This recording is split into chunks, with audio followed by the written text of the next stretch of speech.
City cable Hathway news కి స్వాగతం. Bulletin లో ముందుగా హెడ్లైన్స్ చూద్దాం.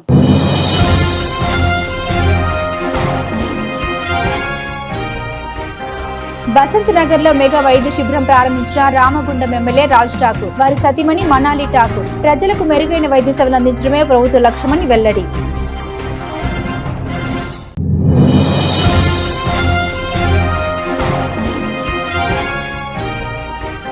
పెద్దపల్లి జిల్లా మంతరికి చేరుకున్న సిపిఐ అధికారుల బృందం వామన్ రావు కుటుంబ సభ్యులతో కలిసి విచారణ ప్రారంభం.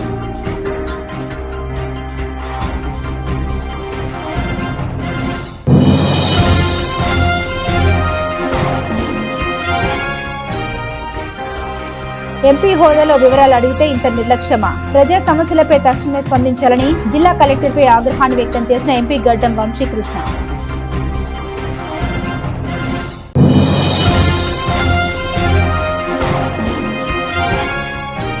యాజమాన్య కార్మిక వ్యతిరేక విధానాలు నిరసిస్తూ సెప్టెంబర్ 19వ తేదీన జరిగే ధర్నాను జయప్రదం చేయండి, కార్మికులకు విజ్ఞప్తి చేసిన ఏఐటీయూసీ నాయకులు. పాలకుర్తి మండలం బసంత్ నగర్లోని వర్కర్స్ క్లబ్ ఆవరణంలో మక్కాన్ సింగ్ సేవా సమితి ఆధ్వర్యంలో ఏర్పాటు చేసిన మెగా వైద్య శిబిరాన్ని ఎమ్మెల్యే రాజ్ ఠాకూర్, మక్కాన్ సింగ్ ఆయన సతీమణి మనాలి ఠాకూర్ ప్రారంభించారు.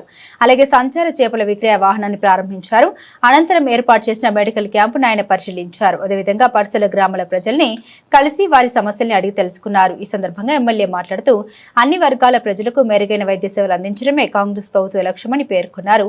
అధిక శాతం కార్మిక కుటుంబాలు ఉచిత వైద్య శిబిరాన్ని సద్వినియోగం చేసుకోవాలన్నారు.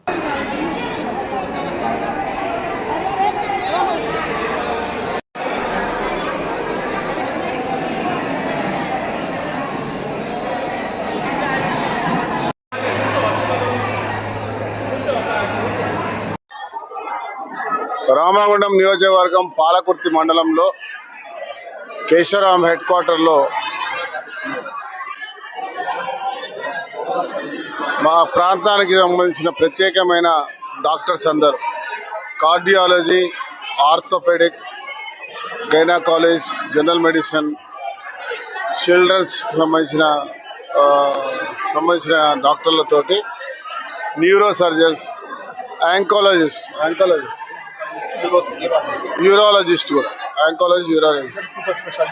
అందరు సూపర్ స్పెషాలిటీ డాక్టర్స్ మండల హెడ్ క్వార్టర్లో అన్ని గ్రామాల నుంచి అందరికి ఉచితంగా పరీక్షలు నిర్వహించి అవసరమైన మేరకు వారికి పై అవసరం అనుకుంటే ఇంకా ఏ రకమైన వైద్యాన్ని అందించే విధంగా వారికి సహాయపడగలమని ఒక ఆలోచనతోటి ఒక బ్రహ్మాండమైన కార్యక్రమం చేపట్టడం జరిగింది. దానికి మందులతోనే పూర్తి నయమయ్యేది ఉంటే మందులు ఇక్కడికిక్కడే ఇచ్చి పంపిస్తూ ఉన్నారు. ఇంకేదైనా మేజర్ అయితే తర్వాత ఏం చేయాలనే ఒక ఆలోచనతోటి వాళ్ళని గుర్తించి సరైన వైద్యం అందించే దిశగా ఈ యొక్క కార్యాచరణ నడుస్తుంది. ఈరోజు కేవలం మొదలు, ఇది నిరంతరం కొనసాగే ప్రక్రియ.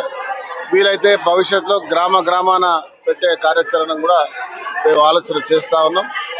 ఇది వారానికి 1 రోజా 2 రోజులో రెగ్యులర్గా నడిపించేటువంటి కార్యక్రమం. రామగుండం ఒక మంచి వైద్య కేంద్రంగా రాబోతా ఉంది. ఈరోజు క్యాథలాబ్ సెంటర్ కూడా పూర్తయింది. ఇవాళ సిమ్స్ మెడికల్ కాలేజ్ని అద్భుతంగా అత్యధికంగా ఇంకా 140 కోట్లు అదనంగా తీసుకొచ్చి బ్రహ్మాండంగా చేసే కార్యక్రమం చేస్తూ ఉన్నాం. ఈ ప్రాంతంలోనే కాదు, అటు మంచిర్యాల, బల్లార్షా, ఛత్తీస్గఢ్ నుంచి కూడా ఈ ప్రాంతానికి రోజు జనాలు వస్తూ ఉన్నారు. ఓపీ ఇప్పటికే 2000 పైన పోతా ఉంది. పూర్తయిన తర్వాత అది ఇంకా అద్భుతంగా ముందుకు పోతుంది. మన ప్రాంతంలో ఉన్న వాళ్ళు ఎక్కువ శాతం పెద్దపల్లికో, మంచిర్యాలకో, కరీంనగర్కో లేదా హైదరాబాద్కి వెళ్తూ ఉన్నారు.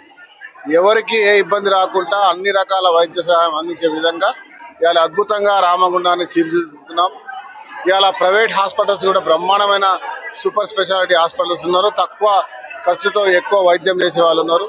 దానికి తోడు అద్భుతంగా ₹1 లేకుండా వైద్యం ఇచ్చే ఒక వ్యవస్థను తీసుకొస్తా ఉన్నాం.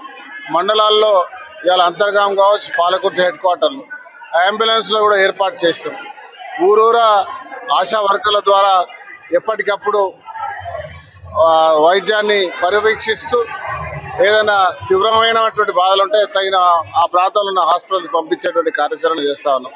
ఇవాళ బస్తీ దవాఖానాలు కూడా ఏర్పాటు చేస్తూ ఉన్నాం. ఇవాళ చదువు ప్రధాన కేంద్రంగా, వైద్యం ప్రధానంగా, విద్యలతో పాటు ఉపాధి దిశగా అదే మాదిరిగా అత్యద్భుతంగా డెవలప్ చేస్తూ రోడ్లు, నీళ్లు, మంచినీటి వ్యవస్థ, సాగునీటి వ్యవస్థతో పాటు ఏ ఒక్క సమస్య లేకుండా అద్భుతంగా ముందుకు పోయే కార్యాచరణలో కలిసిపోతా ఉన్నాం. దీనికి సహకరిస్తూ ముందుకు వచ్చినటువంటి ముఖ్యంగా డాక్టర్స్ బృందానికి అందరికీ కూడా చేతులు జోడించి యావత్ తెలంగాణ రామగుండం నియోజకవర్గ ప్రజల పక్షాన ధన్యవాదాలు తెలుపుతా ఉన్నాం. దానికి మా కాంగ్రెస్ పార్టీ కుటుంబ సభ్యులందరూ కూడా, ముఖ్యంగా ఇక్కడ ఉన్నటువంటి నాయకులు, కాంగ్రెస్ పార్టీ అధ్యక్షులు శ్రీనివాస్ గారు, స్థానికంగా ఉన్నటువంటి ఇంకో శ్రీనివాస్ గారు, రవి గారు, మనోహర్ గారు, రమేష్ గారు, సమ్మయ్య గారు, చాలామంది నాయకులు, శంకర్ గారు, ప్రతి గ్రామ అధ్యక్షులు ఇదిగా భాగస్వాములై ప్రజలను తీసుకొచ్చి వారికి ఉచితంగా వైద్యం చేసినాం. అంటే బాధ్యత, కుటుంబాన్ని ఏ రకంగా అయితే ఎవరికైనా ఏమైనా అయితే ఏ రకంగా దగ్గరికి వెళ్ళి తన బిడ్డనో కొడుకో బంధువో హాస్పిటల్ తీసుకుపోతాడో అలా ఈరోజు అందరినీ చాలా కష్టపడి తీసుకొచ్చి ఈ యొక్క సూపర్ స్పెషల్ హాస్పిటల్ డాక్టర్గా ఉన్నటువంటి స్పెషాలిటీ డాక్టర్లు ఇవాళ వీళ్ళను వైద్యం దగ్గర పోవాలంటేనే చాలాసేపు పోయి వేచి చేయాల్సిన సమయం ఉంటుంది. అలాంటి డాక్టర్లు ఈరోజు ఇక్కడికి వచ్చి వైద్యం చేయడం అనేది ఒక గొప్ప అంశం. దీన్ని అందరూ కూడా, మీరు కూడా, మీడియా మిత్రులు కూడా ఇక్కడ పూర్తి స్థాయిలో చెకప్ చేసుకొని మీ ఆరోగ్య పరిస్థితి ఏ రకంగా ఉందో తెలుసుకోవాల్సిన బాధ్యత, ఈ అవకాశాన్ని మీరు కూడా వాడుకోవాల్సిందిగా కోరుతా ఉన్నాను. రామగుండంలో ఇప్పుడే చెప్పిన వైద్య కేంద్రంగా, కార్మిక క్షేత్రంలో సింగరేణి కార్డియో అంటే క్యాత్ ల్యాబ్, సింగరేణి పెద్ద ఎత్తున 200 బెడ్లతో హాస్పిటల్ అత్యద్భుతంగా ఒక కార్పొరేట్ లెవెల్లో తెస్తూ ఉన్నాం. ఈఎస్ఐ హాస్పిటల్ 150 పడకల హాస్పిటల్ 50 కోట్లతో 150 కోట్లతో అది కూడా కడతా ఉన్నాం. ఇదే కాదు, ఇవాళ పవర్ సెంటర్స్ తెస్తూ ఉన్నాం. 1x800, 500 మెగావాట్స్, 3x800 ఇవన్నీ తీసుకొచ్చినాం. ఈ నగరాన్ని కావాల్సిన బ్రహ్మాండమైన రోడ్లు వేస్తూ ఉన్నాం. వ్యాపార కేంద్రాన్ని చేస్తూ ఉన్నాం, వైద్య కేంద్రంగా చేస్తూ ఉన్నాం, విద్యా కేంద్రంగా చేస్తూ ఉన్నాం, ఉపాధి కేంద్రంగా చేస్తూ ఉన్నాం. ఇంకేం కావాలి? సింగరేణి సంస్థ 2024-2025 సంవత్సరానికి సాధించిన వాస్తవ లాభాలను ప్రకటించి 35% వెంటనే కార్మికులకు చెల్లించాలని, లేని ఎడల ప్రత్యక్ష పోరాటాలకు దిగుతామని తెలియజేసిన టీబీజీకేఎస్ అధ్యక్షులు మిర్యాల రాజిరెడ్డి గోదావరి ప్రెస్ క్లబ్ లో ఏర్పాటు చేసిన పత్రికా సమావేశంలో ఆయన మాట్లాడారు. 2024-2025 సంవత్సరానికి సింగరేణి సాధించిన వాస్తవ లాభాలని వెంటనే ప్రకటించి 35% లాభాల వాటా కార్మికులకు వెంటనే చెల్లించాలని, దసరా పండుగ కేవలం 12 రోజులు ఉన్నా ఇప్పటికీ కూడా లాభాల వాటా ప్రకటించకుండా లాభాలను తగ్గించి చూపించే ప్రయత్నం జరుగుతోందని, వాస్తవ లాభాలు ప్రకటించి 35% వాటా తక్షణమే ప్రకటించాలని, లేని ఎడల టీబీజీకేఎస్ ప్రత్యక్ష పోరాటాలకు దిగుతామని తెలిపారు. 2024-25 ఆర్థిక సంవత్సరంలో సింగరేణి సంస్థ ఆర్జించిన లాభాలు ఎంత అనేటువంటి తెలుసుకోలేకపోతుంది సింగరేణి కార్మిక వర్గం. 69.5 మిలియన్ టన్నుల ఉత్పత్తికి సహకరించినటువంటి కార్మిక వర్గం నా శ్రమ ఫలితం ఎంత అనేటువంటి తెలుసుకోలేకపోతా ఉన్నది. లాభాల వాటా శాతం పంపిణీ డేటు అనేటువంటిది లేట్ అయినా సరే లాభాలు ఎంత వచ్చినాయి అనేటువంటిది ఎందుకు చెప్పలేకపోతా ఉన్నారు అంటే, ఈరోజు లాభాలు పంచడానికి డబ్బులు అందుబాటులో లేవా, లేదా బకాయిలు పేరుకుపోయినటువంటి కాంగ్రెస్ ప్రభుత్వంలో సింగరేణి యాజమాన్యానికి చెల్లించినటువంటి బకాయిలు ట్రాన్స్కో జెన్కోలు 15,000 కోట్ల రూపాయలకు పైగా ఉన్నాయి, దాన్ని వసూలు చేయలేకపోతున్నావా? జీతభత్యాలకు మాత్రమే సరిపోతున్నటువంటిది ఈరోజు దసరా పండుగ సందర్భంగా ఇచ్చే లాభాల వాటా చెల్లించలేకపోతుందా ప్రభుత్వం? అందుకే లేట్ అవుతుందా అనేది కార్మికులు చర్చిస్తూ ఉన్నటువంటిది. లేదా గత సంవత్సరం ఏదైతే 2,289 కోట్లను పక్కన పెట్టి సంస్థ అభివృద్ధి అని చెప్పి 2,412 కోట్లలో 33% పంచడం వల్ల 16.9% వచ్చేటువంటి విషయాన్ని ముందే కార్మిక వర్గానికి తెలియజేసినట్లయితే ఆందోళన కార్యక్రమాలు చేస్తాయి, పోరాట కార్యక్రమాలు చేస్తాయి, ఇబ్బందికి గురవుతాం అనేటువంటి ఆలోచనతోటి మరి దీన్ని లాభాలను ప్రకటిస్తలేరా అనేటువంటిది కార్మిక వర్గం ఆలోచిస్తూ ఉన్నది. అంతేకాకుండా మొన్న డిప్యూటీ సీఎం గారు పెట్టినటువంటి ప్రెస్ మీటు బావులన్నీ మూతబడతా ఉన్నాయి, వేలంలో పాల్గొనడం తప్ప ప్రత్యామ్నాయ మార్గమే లేదు అని చెప్తున్నటువంటి కారణంతో కార్మికులను భయభ్రాంతులకు గురి చేసి లాభాలు లేవు అని చెప్పాలి అనేటువంటి ఆలోచనతో ఉన్నదా?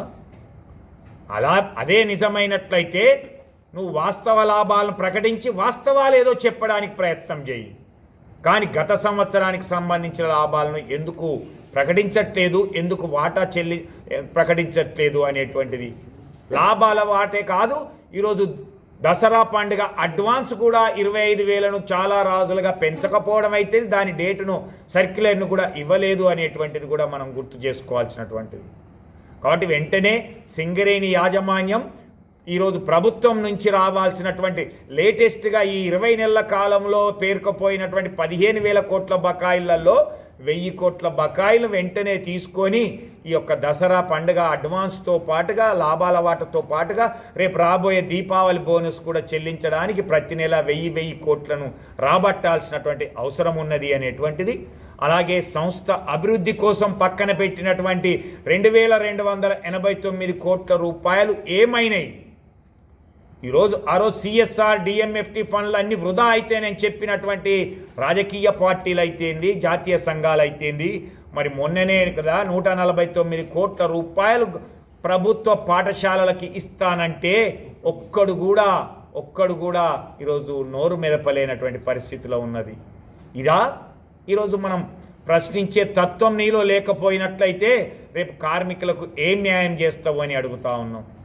అందుకే ఈరోజు తెలంగాణ బొగ్గని కార్మిక సంఘం రేపు సింగరేణి భవన్లో సిఎండి గారిని మాస్ రిప్రజెంటేషన్ మా గౌరవ అధ్యక్షులు కొప్పుల ఈశ్వర్ గారి నాయకత్వంలో వెళ్ళి వారికి కలిసి సంస్థ పరిస్థితులతో పాటుగా లాభాల వాటా చెల్లింపు అయితేంది, ఆర్థిక ప్రయోజనాల విషయంలో చర్చించి దానిపైన ఒక నిర్ణయం వచ్చేటట్టుగా ఏర్పాటు చేయడానికి రేపు ఈ కార్యాచరణ రూపొందించడం జరిగింది.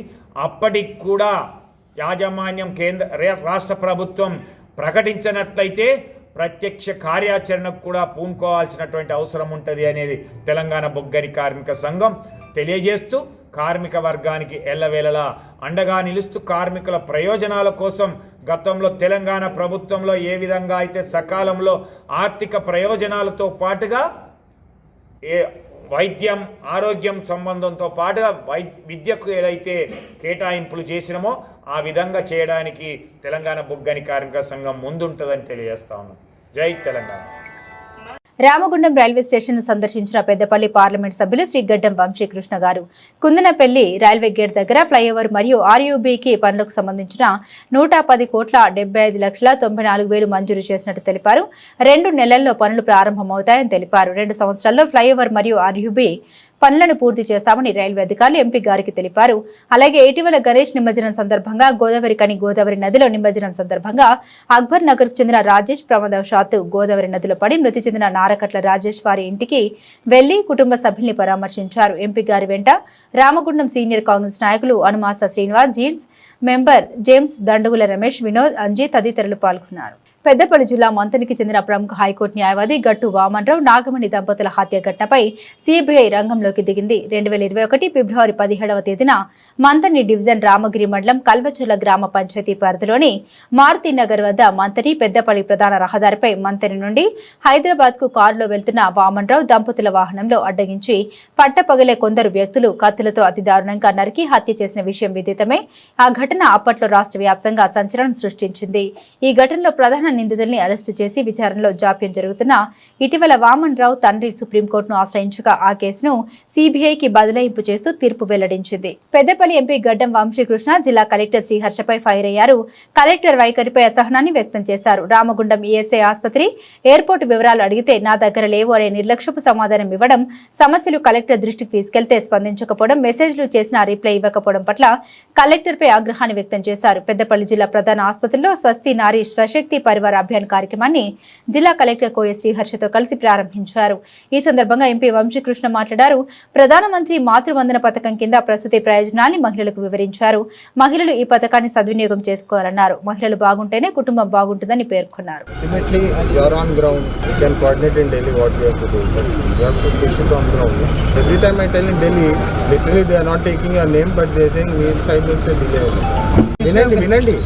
వినండి. I am a member of parliament. I am asking for public issues. I am not asking for personal issues. Please understand this. నేను నా పర్సనల్ పనులు అడుగుతలేను మిమ్మల్ని. పబ్లిక్ ఇష్యూస్ మీద మీరు స్పందించాలి. It is not a request, it's a demand, it's a public right. So you make sure that any request is sent, you reply immediately. On public issues, personal issues అసలు సంబంధమే లేదు. I don't even ask. But make sure that public issues you respond immediately. Is that fair enough? Fair enough. Ramagundam police station పరిధిలో గల Malyalapalli railway bridge సమీపంలో ఒక గుర్తు తెలియని వ్యక్తి అతివేగంతో అతని బైక్ AP09AW2981 బజాజ్ CD 100 మీద వచ్చి డివైడర్ ని ఢీకొని తీవ్ర గాయాలవగా అట్టి వ్యక్తిని హాస్పిటల్ కి తరలించగా చికిత్స పొందుతూ మరణించడమైంది. కావున ఇట్టి వ్యక్తి సమాచారం తెలిసిన వారు రామగుండం పోలీసు వారిని సంప్రదించగలరు. ఇట్లు ఎస్ఐ రామగుండం 8712656525. శూద్ర సమాజమైన ఎస్సీ ఎస్టీ బీసీ మైనార్టీ ప్రజలకు గౌరవం లేకుండా కులం మతం పేరుతో ఏళ్ల నుండి అసమానతకు కారణమైన మనువాద వ్యవస్థపై ఆత్మగౌరవ పోరాటం చేసిన పెరియార్ ఈవి రామస్వామి నాయకర్ ఒక సామాజిక విప్లవకారుడని తెలంగాణ రైతు సమస్యల సాధన సమితి రాష్ట్ర అధ్యక్షులు ముడిమడుగుల మల్లన్న అన్నారు. ఈ మేరకు బుధవారం పెరియార్ ఈవి రామస్వామి నాయకర్ 146వ జయంతిని సమతా సైనిక దళ్ రాష్ట్ర నాయకులు మార్షల్ దుర్గం నగేష్ ఆధ్వర్యంలో స్థానిక 2వ డివిజన్ ఇంద్రమ్మ కాలనీలో నిర్వహించారు. అందరికీ జై భీములు, ఉద్యమాభివందనాలు. ఈరోజు సమానత్వం కోసం, స్త్రీల హక్కుల కోసం అందరూ సమానత్వంగా బ్రతకాలని చెప్పేసి నిరంతరం పోరాటం చేసినటువంటి పెరియార్ ఈవి రామస్వామి గారి 146వ జయంతిని పురస్కరించుకొని సమతా సైనిక దళ ఆధ్వర్యంలో వారి యొక్క జయంతిని నిర్వహించడం జరిగింది. ఈ సందర్భంగా వారి యొక్క చిత్రపటానికి పూలమాల వేసి ఘనంగా నివాళులర్పిస్తూ వారిని స్మరించుకోవడం జరుగుతూ ఉంది. ఈ సందర్భంగా తెలంగాణ రైతు సమస్యల సాధన సమితి రాష్ట్ర అధ్యక్షులు మల్లన్న గారు పెరియార్ ఈవి రామస్వామి గురించి ఒక 2 నిమిషాలు మాట్లాడవలసిందిగా కోరుతా ఉన్నాం. Thank you. త్వరలో సుమారు 150 మంది ఈపీ ఆపరేటర్లకు పదోన్నతులు. Excavation category C, excavation category B పదోన్నతులకు ఖాళీలతో నిమిత్తం లేకుండా ఈ ఒక్కసారి ప్రమోషన్లు సీఎండీ శ్రీ ఎన్ బలరాం ఆదేశంపై ఉత్తర్వులు జారీ.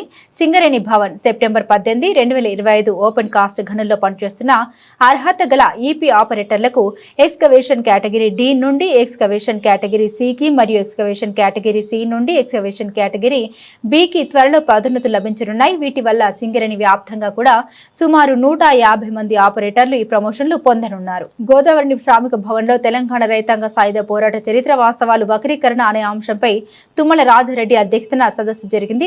ముఖ్య అతిథిగా హాజరైన సిపిఎం రాష్ట్ర కార్యదర్శి వర్గ సభ్యులు నాగయ్య మాట్లాడారు. నిజాం రాచరికాన్ని ఓడించిన చరిత్ర ముమ్మాటికి కమ్యూనిస్టులదేనని, తెలంగాణ సాయుధ పోరాటం గురించి మాట్లాడే నైతిక హక్కు బీజేపీకి లేదని, వీర తెలంగాణ సాయుధ పోరాట భూమి కోసం, భుక్తి కోసం, వెట్టి చాకిరి విముక్తి కోసం దున్నే వానికే భూమి కావాలని ఎర్ర జెండా నాయకత్వంలో తెలంగాణ సాయుధ రైతాంగ వీరోచిత పోరాటం చేసింది కమ్యూనిస్టులేనని తెలిపారు. బంగ్లాదేశ్ వచ్చిండ్రు, అక్కడ వచ్చింది, ఇక్కడ వచ్చింది అని చెప్పేసి ముస్లింలు అందరినీ కూడా బెంగాల్లో ముస్లింలు ఓటర్ వెరిఫికేషన్ ఈ దుర్మార్గాన్ని సాగుతున్నటువంటి పరిస్థితుల సుప్రీంకోర్టును ఆశ్రయించారు. సుప్రీంకోర్టు చాలా స్పష్టంగా చెప్పింది, మీరు అట్లా రద్దు చేయడానికి వీల్లేదు, ఆధార్ కార్డు బేస్ కాదని చెప్పేసి అంటే పొరపాటు. మీరు 11 ఆధారాలు చూపించమని చెప్పేసి అన్నారు. మీ పద్ధతిని రద్దు చేయాల్సి వస్తుందని చెప్పేసి పద్ధతులు సీరియస్గా హెచ్చరిక చేసింది. అందుకని బీజేపీ చేయనటువంటి దుర్మార్గాలు లేవు. దేశంలో మత ఘర్షణలు, కుల ఘర్షణలు అన్ని సృష్టించడం కోసం సీరియస్గా ప్రయత్నం చేస్తున్నాడు. కాబట్టి బీజేపీకి తెలంగాణ సాయుధ పోరాటం గురించి క్లెయిమ్ చేయడం కానీ, అడగడం కానీ, దాని గురించి చెప్పేటువంటి హక్కు కానీ ఏమాత్రం లేదు. దానికి ఈ చరిత్రలో భాగమే కాదని చెప్పేసి, ఆ చరిత్ర ఏమంటే ఎర్రజెండా అది కమ్యూనిస్ట్ పార్టీ తప్ప మరొకటి కాదు అని చెప్పేటువంటి పద్ధతులు అప్పన పోరాడినరో, ఉండేవాడికి ఇల్లు కావాలని చెప్పేసి అన్నారో, చేసేవాడికి ఉద్యోగం కావాలని చెప్పేసి అన్నారో, పేదరికం దరిద్రం పోవాలని చెప్పేసి అన్నారో, అవన్నీ ఈరోజు పంచడానికి పంచవయ్య రేవంత్ రెడ్డి అని చెప్పేసి భూముల జోలికి పోడు. ఈ భూములు మొత్తంగా కూడా ఎట్లా అమ్ముకుందామనే ఆలోచన అంతకుముందు టీఆర్ఎస్ ప్రభుత్వం అదే, ఇప్పుడున్న ప్రభుత్వం ఇది. మనం ఏదో ఇంత జాగ్రత్త అందరి కన్ను వాటి మీదనే, దొంగల కన్నులన్నీ వాటి మీదనే. ఆ పద్ధతిలో ఎక్కడ చూసినా మనం వేసినటువంటి విషయాలు ఈ రాష్ట్రంలో 1,00,000 ఇల్లు వేసినాం. ఇందిరా మిల్లు ఇవ్వండి అని చెప్పేసి అంటే జాక్ మాకు ఉందయ్యా, మేము ఇల్లు వేసుకున్నాము, వాటికి ఇచ్చే వీటికి పట్టాలు వచ్చినప్పుడు చూద్దాం 2వ దశలో అని చెప్పేసి కొత్తలో దాటవేయడం తప్ప. అందుకని కాంగ్రెస్ ప్రభుత్వం విలీనం అనేటువంటి మాటకు అర్థం లేదు. విలీనం చేసుకునేది అనేక షరతులకి, వాళ్ళకి నిజామరాజుకు అనేక రాయితీలు ఇవ్వడం ద్వారా ఉంది. వార్షికోత్సవం సందర్భంగా ఈరోజు ఇక్కడ సమావేశం జరుగుతూ ఉంది, ఈ సదస్సు జరుగుతూ ఉంది. తెలంగాణ సాయుధ పోరాటాన్ని, దాని చరిత్రని, దాని త్యాగాల మీద ఈరోజు బీజేపీ, ఆర్ఎస్ఎస్ దాన్ని వక్రీకరిస్తూ మసిపూసి మారేడికాయ చేయాలని చెప్పేసి ప్రయత్నం చేస్తా ఉన్నాం. ఎందుకంటే ఈ పోరాటానికి ఆర్ఎస్ఎస్కు బీజేపీకి ఎలాంటి సంబంధం లేనటువంటి పార్టీ. ఒక్క నాయకుడైనా మనం పేర్లు చెప్తాం, వందల వేల మంది పేర్లు చెప్తాం. తెలంగాణ సాయుధ పోరాటం మల్లు స్వరాజ్యం అని మనం చెప్పగలుగుతున్నాం, ఆర్ట్ల కమలాదేవి అని చెప్పగలుగుతాం, రాజనారాయణ పుచ్చలపల్లి సుందరయ్య అని చెప్తున్నాం. ఈరోజు బీజేపీలో కానీ ఆర్ఎస్లో ఒక్కడి పేరు చెప్పమనంటే తెలంగాణ సాయుధ పోరాటంలో పాల్గొన్నటువంటి వాడు, జైలుకు పోయినటువంటి వాడు, శిక్షణలో ఇచ్చినటువంటి ఒక్కడైనా సచ్చినోడు ఎవడన్నా ఉన్నాడా ఆర్ఎస్ఎస్ చూడ అని చెప్పేసి అంటే అట్లాంటి చరిత్ర కూడా లేదు. తెలంగాణ గడ్డ మీద తెలంగాణ సాయుధ పోరాటంలో 4,000 మంది అమరులయ్యారు, ప్రాణత్యాగాలు చేసినప్పుడు 10,000 మంది చిత్రహింసలకు గురై జైలు శిక్షణ అనుభవించారు. 10 ఏళ్ల పాటు, 5 ఏళ్ల పాటు తమ ఆస్తులు పోగొట్టుకున్నారు, తమ జీవితాలను పోగొట్టుకున్నటువంటి చరిత్ర కలిగినటువంటి వీర తెలంగాణ సాయుధ రైతాంగ పోరాటంలో ఇతనికి వారసుడు ఎర్రజెండా కమ్యూనిస్ట్ పార్టీ తప్ప మరొక పార్టీ కాదు అని చెప్పేటువంటి విషయాన్ని చెప్పదలుచుకున్నాం. విమోచన అని చెప్పేసి అంటే విమోచన ఎవరికి ముస్లింలకును హిందువులకు మధ్య పోరాటం అన్న పద్ధతి లోపల ముస్లింల నుంచి హిందూ జాతిని విముక్తి చేసినామని చెప్పేసి ఈరోజు బీజేపీ పార్టీ భాష్యం చెప్తా ఉంది. కానీ తెలంగాణ సాయుధ పోరాటం హిందూ ముస్లింల పోరాటం కాదది. దున్యవానికి భూమి కావాలని, ఎట్టి చాకిరి రద్దు కావాలని చెప్పేసి, బేద రద్దు కావాలని, అధిక పనులు రద్దు చేయాలని చెప్పేసి, మహిళల మీద అత్యాచారాలు తగ్గించాలని చెప్పేసి, భాష అభివృద్ధి కావాలని, తెలుగు భాష కావాలని చెప్పేసి ఆ రకమైనటువంటి భాషా సాంస్కృతిక ఉద్యమాలు జరిగినాయి తప్ప దున్యవానికి భూమి కావాలన్న పోరాటం తప్ప ఇదేదో ముస్లింలకు హిందువులకు జరిగినటువంటి యుద్ధంగా చిత్రీకరిస్తారని చెప్పేసి ఈ పోరాటం లోపల బాయి బందకి, షేక్ బందకి అమరుడే భూస్వామ్య గుండాలు హత్య చేశారు. అదే హిందూ గుండాలు హత్య చేశారు. సోయాబుల్లా ఖాన్ని ఎవరు చంపారు? హిందూ గుండాలే చంపారు. మరి అందుకోసమని త్యాగాలు చేసింది ముస్లింలు, హిందువులు. మతంతో తేడా లేకుండా, కులంతో తేడా లేకుండా అన్ని కులాలు, సంపన్న కులాలు మొత్తం ఈ పోరాటాల్లో పాల్గొన్నాయి. సంపన్న జాతులు మొత్తం పాల్గొన్నాయి. సంపన్న మతాలు, భావాలు కలిగినటువంటి వాళ్ళు ఈ పోరాటంలో పాల్గొన్నారు. అందుకని ఈ పోరాటం మహత్తరమైన ప్రజల పోరాటం తప్ప ఇదేదో ముస్లింలు, హిందువులు అని చెప్పి చెప్తే అది కుదిరేది కాదు. బీజేపీకి కనీసం సిగ్గు లజ్జ ఏమని ఉంటే ఇట్లాంటి మాటలు మానుకోవడం మంచిది తప్ప ఇంకోటి లేదని చెప్పి నేను హెచ్చరిస్తాను. అందుకని ఈరోజు జరుపుతా ఉన్నాడు మా పోరాటానికి ప్రతీకాట విమోచన అని చెప్పేసి ఈరోజు బీజేపీ రాష్ట్ర అధ్యక్షుడు పత్రికల్లో ఒక ప్రకటన ఇచ్చాడు. ప్రతీక ఏం పోరాటం చేసింది ఈయన తాతలు చేసిందా, ఈయన ముత్తాతలు చేసిందా, ఇలా వారసులు ఇవ్వడం చేసిందా, వీళ్ళకి ఎవరన్నా చెప్పుకుంటే సిగ్గులంతా ఏమన్నా ఉందా అని చెప్పింది. కాబట్టి బీజేపీ ఇలాంటి దుర్మార్గమైన ప్రచారాన్ని కొనసాగిస్తాం.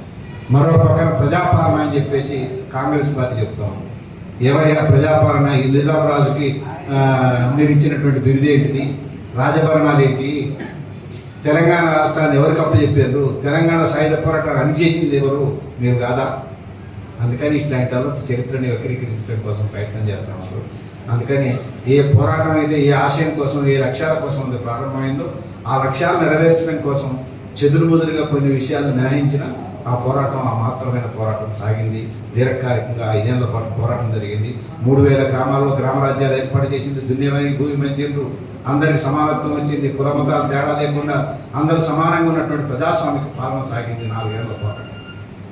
ఆ భూస్వాములకే ఊడింది. కాంగ్రెస్ ప్రభుత్వం వచ్చిన తర్వాత అదే భూస్వాములకు మళ్ళా భూములు అప్పచెప్పడం కోసం ప్రయత్నం చేసింది. చట్టాలను కూడా అమలు చెప్పలేదు, నిర్లక్ష్యం చేయబడ్డటువంటి పరిస్థితి ఉంది. అందుకోసమని తెలంగాణ పోరాట వారసత్వానికి ఎర్రజెండాయే వారసులు తప్ప ఇంకొకరు కాదు అని చెప్పేసి మేము చెప్పదలుచుకున్నాం. ఆ వారసత్వాన్ని, ఆ వీరుల యొక్క అమరత్వాన్ని, వారి త్యాగాలని కొనసాగింపుగా తెలంగాణ సాయుధ పోరాట వారసులుగా రేపు రాబోయే కాలంలో భూమి, కూలి, అట్లాగే హక్కులు, వేతనాలు, జీతాలు అన్ని సమస్యల కోసం సమానత్వం కోసం, మహిళల హక్కుల కోసం, మహిళల సమానత్వం కోసం పోరాటాలు కొనసాగిస్తామని చెప్పేసి ఈ ఈ సదస్సు సందర్భంగా ప్రజలందరికీ విజ్ఞప్తి చేస్తూ ఈ రకమైన వాగ్దానాలని ఈరోజు తీసుకోవడం జరిగింది. సింగరేణిలో 2024-2025 ఆర్థిక సంవత్సరంలో వచ్చిన వాస్తవ లాభాన్ని ప్రకటించి 35% వాటా త్వరగా చెల్లించాలని చర్చ సమావేశంలో యాజమాన్యం అంగీకరించిన డిమాండ్లపై సర్క్యులర్ను జారీ చేయాలని డిమాండ్ చేస్తూ సెప్టెంబర్ 19న సింగరేణి వ్యాప్తంగా అన్ని జనరల్ మేనేజర్ కార్యాలయాల వద్ద ఏఐటీయూసీ ఆధ్వర్యంలో ధర్నాలు నిర్వహించి యాజమాన్యం అనుసరిస్తున్న కార్మిక వ్యతిరేక విధానాలను ఎండగట్టాలని Singareni collieries workers union AITUC పిలుపునిచ్చిందని కార్మిక వర్గం అధిక సంఖ్యలో పాల్గొని RG1 జనరల్ మేనేజర్ కార్యాలయం వద్ద జరిగే ధర్నాను జయప్రదం చేయాలని ఏఐటీయూసీ ఉప ప్రధాన కార్యదర్శి మడ్డి ఎల్లాగౌడ్, బ్రాంచ్ కార్యదర్శి ఆరెల్లి పోషంలు కార్మిక వర్గానికి విజ్ఞప్తి చేశారు. అక్కడ ఒక దుష్టులు ఉన్నారు, ఇవన్నీ చేస్తే ఏఐటీసీకి పేరు వస్తుంది. ఇవి చేసిందంటే మనం ఎలక్షన్లో పెట్టిన మేనిఫెస్టో సగం పనులు అయిపోయినట్టే కదా.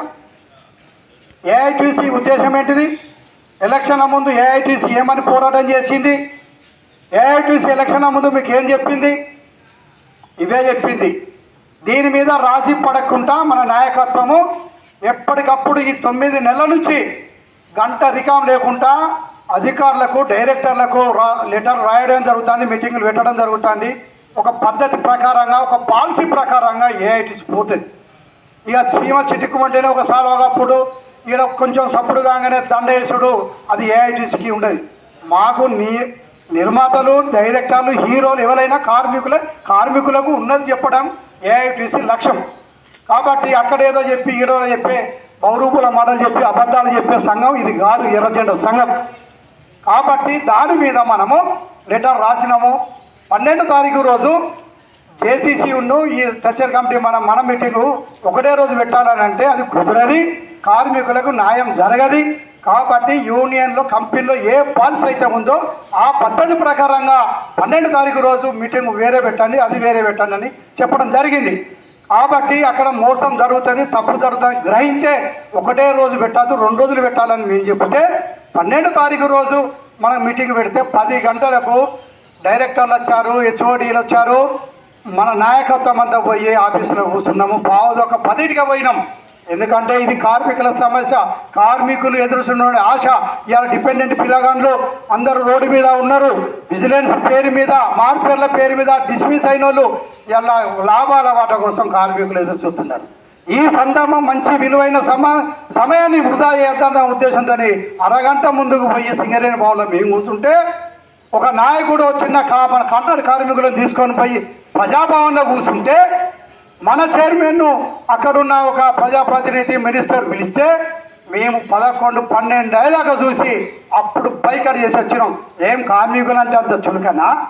ఏఐటీసీ నాయకత్వము మూకుంటుందా? మాకు వచ్చిన హక్కులు మాకు మీరు ఒప్పుకున్న హక్కులు అమలు చేయాలని చెప్పి మేము చెప్తే మేము ఒకటే చెప్పినాం. బులెటిన్ ముగించే ముందు హెడ్లైన్స్ మరోసారి.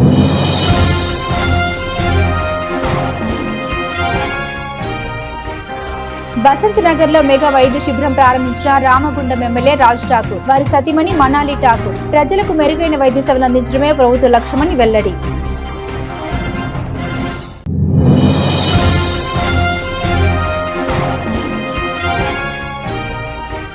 పెద్దపల్లి జిల్లా మంతరికి చేరుకున్న సిబిఐ అధికారుల బృందం వామన్ రావు కుటుంబ సభ్యులతో కలిసి విచారణ ప్రారంభం.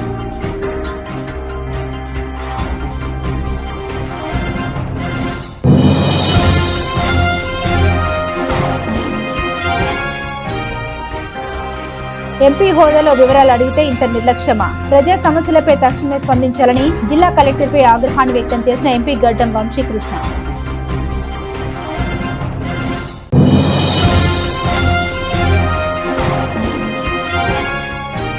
యాజమాన్య కార్మిక వ్యతిరేక విధానాలు నిరసిస్తూ సెప్టెంబర్ 19వ తేదీన జరిగే ధర్నాను జయప్రదం చేయండి, కార్మికులకు విజ్ఞప్తి చేసిన ఏఐటీయూసీ నాయకులు. ఇవి బులెటిన్ అప్డేట్స్. మరిన్ని అప్డేట్స్ కోసం చూస్తూనే ఉండండి సిటీ కేబుల్ హాత్వే న్యూస్.